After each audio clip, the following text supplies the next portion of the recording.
Je suis Miss Sarah Miles et je m'occupe de tous les enfants dans les mondes de Calypso Nayade.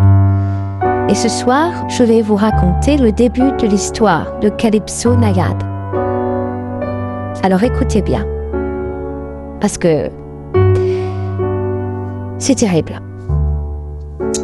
Dans une petite ville entourée de collines verdoyantes, un événement bouleversa le cours des destins. En 1962, Emily Cracks, une jeune femme au regard très doux et rempli d'espoir, donna naissance à des jumeaux. Un garçon au regard profond et une fille au sourire lumineux. Le garçon avait les yeux bleus et la fille a les yeux bruns.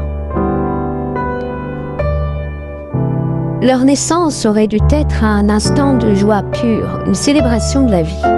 Mais, dans l'ombre, le sinistre professeur Lord Alan Andersen observait de loin. Il observait cette famille. Le professeur Lord Alan Andersen, aux mystères insondables, portait une dague ancienne, chargée d'une magie obscure et interdite. Ses motivations dissimulées dans les ténèbres allaient changer à jamais la trajectoire de cette famille. La trajectoire de cette famille. Terrible. Dès les premières heures de vie des jumeaux,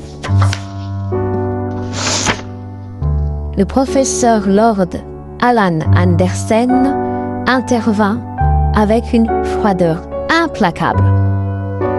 Tenant sa dague scintillante, il sépara les deux enfants et ce fut un acte d'une brutalité inouïe.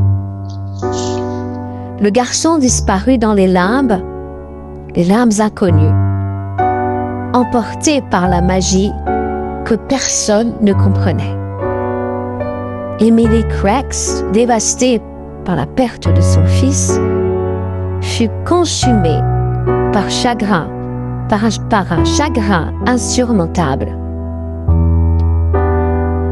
Sa dépression s'installa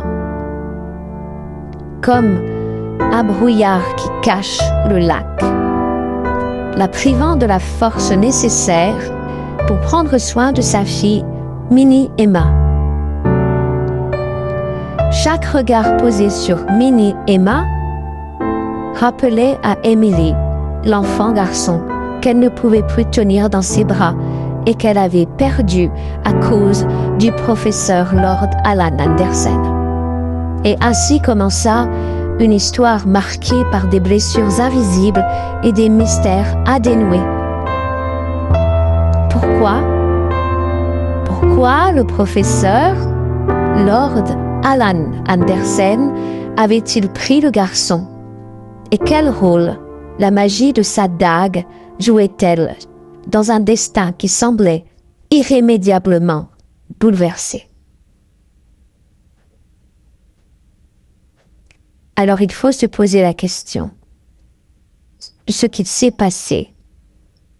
Et vous allez le savoir au fur et à mesure des jours qui vont venir. Prenez soin de vous. Bonne soirée.